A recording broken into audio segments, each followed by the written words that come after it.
પ્રશ્ન number 5 PQRS સમાંતર બાજુ ચતુષ્કોણ છે આકૃતિ 11.23 તો PQRS અહીં આકૃતિ આપને આપી છે Q માંથી SR પર ની ઊંચાઈ QM છે તો Q માંથી SR જો આ Q છે એમાંથી SR પરની ઊંચાઈ QM કેટલી છે 7.6 સેમી છે Q માંથી PS પરની ઊંચાઈ તો Q માંથી નીકળ્યું અને PS ઉપર આપણે જવાનું એની ઊંચાઈ કેટલી આપી છે QN છે એનું આપણે માપ આપ્યું નથી SR બરાબર 12 સેમી તો H થી લઈને R સુધીનું માપ કેટલું છે 12 સેમી તો આપણે અહીં શું લખી નાખશું 12 સેમી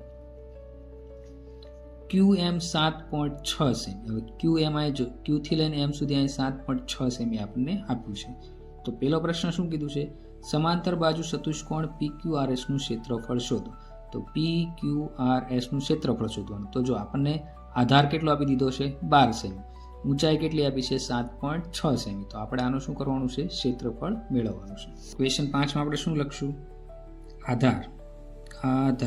આધાર કયો છે SR એને બરાબર કેટલું આપ્યું છે 12 સેમી બીજું શું આપ્યું છે ઊંચાઈ એટલે કયો થશે આપણે એમાં QM થશે તમે આકૃતિમાં જોશો તો શું થશે આધાર SR અને ઊંચાઈ કઈ થશે QM એ કેટલું આપ્યું છે 7.6 સેમી તો QM બરાબર કેટલું થશે 7.6 સેમી હવે આપણે સમાંતર બાજુ ચતુષ્કોણ PQRS નું ક્ષેત્રફળ મેળવવાનું છે તો આપણે શું લખશું સમાંતર બાજુ ચતુષ્કોણ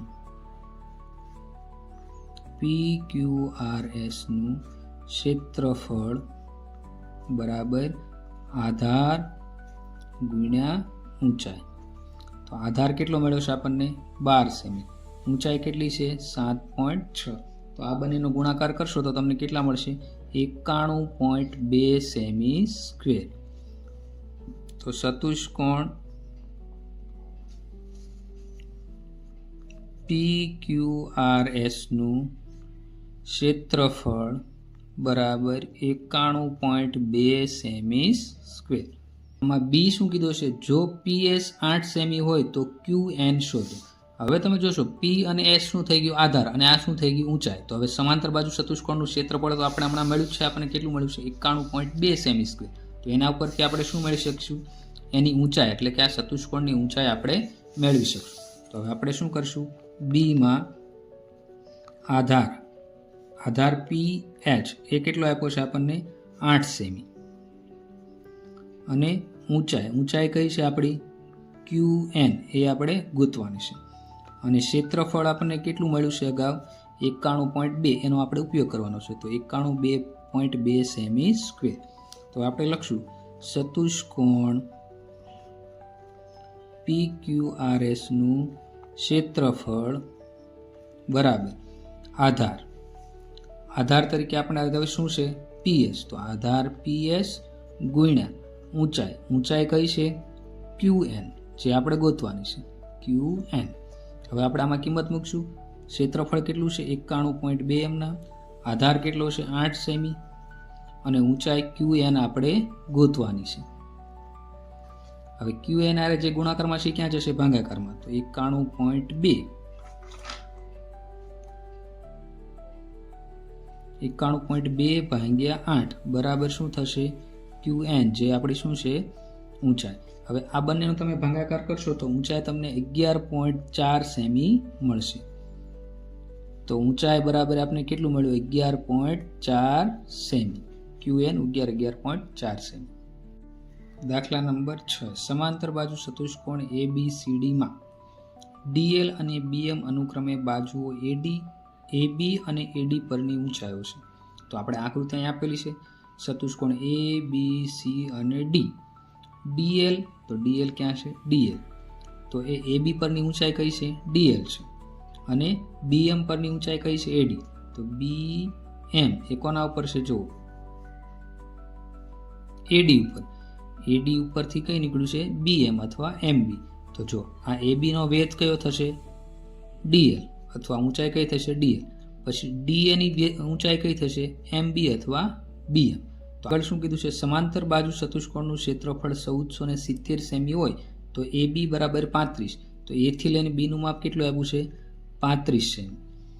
AD 49, તો એથી લઈને ડી, તો આધાર આ આધારે કેટલો આપ્યો છે તમને 49.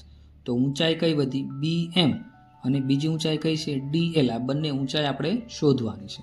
કયું માપ ગોતશું? ઊંચાઈ BM છે એ આપણે ગોતશું. તો પહેલા આપણે લખીશું સમાંતર બાજુ ચતુષ્કોણનું ક્ષેત્રફળ બરાબર કેટલું આપને આપેલું છે 1470 સેમી સ્ક્વેર. અને આમાં આપને આધાર કેટલો આપ્યો છે? આધાર કયો છે એમનો? BM નો આધાર થશે AD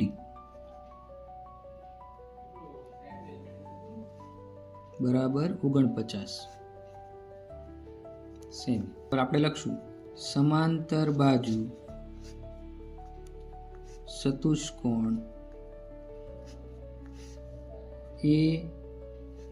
ABCD નું ક્ષેત્રફળ બરાબર આધાર આપણો કયો છે? આધાર AD ગુણ્યા ઊંચાઈ BM જે આપણે શોધવાની છે. હવે ચતુષ્કોણનું ક્ષેત્રફળ કેટલું આપ્યું છે 1470. આધાર કેટલો આપ્યો છે 49 ગુણ્યા ઊંચાઈ આપણે BM છે ગોતવાની છે. તો આ ગુણાકારમાં છે, ક્યાં જશે? ભાગાકારમાં. તો 1470 ભાગ્યા 49 બરાબર. હવે અહીંયા શું વધશે? BM જે આપણી શું છે ઊંચાઈ. હવે આ બંનેનો ભાગાકાર કરશો તો તમને શું મળશે? અહીંયા 30 ગુણ્યા 49 કરો તો શું મળી જાય? 1470. તો 49 વચન 50 વયા ગયા, તો વધ્યું શું? 30. તો 30 શું છે આપણી BM એટલે કે ઊંચાઈ. તો ઊંચાઈ BM બરાબર આપણને કેટલું મળ્યું છે? 30 સેમી. આપણે બીજું શું શોધવાનું છે? DL જે આપણી ઊંચાઈ છે આપણે શોધવાની છે. તો આમાં આપણે ચતુષ્કોણનું ક્ષેત્રફળ કેટલું છે? ક્ષેત્રફળ બરાબર 1470 સેમી સ્ક્વેર. તો અહીં આપણે આધાર આપણે કેટલો છે? આધાર AB બરાબર કેટલા આપ્યા છે આપણને? 35 સેમી. જો ફરીવાર આપણે આકૃતિમાં જોઈ જશું. આધાર AB એની ઊંચાઈ કઈ છે? DL જે આપણે શોધવાની છે. તો હવે આપણે સૂત્ર લખશું સમાંતર બાજુ ચતુષ્કોણ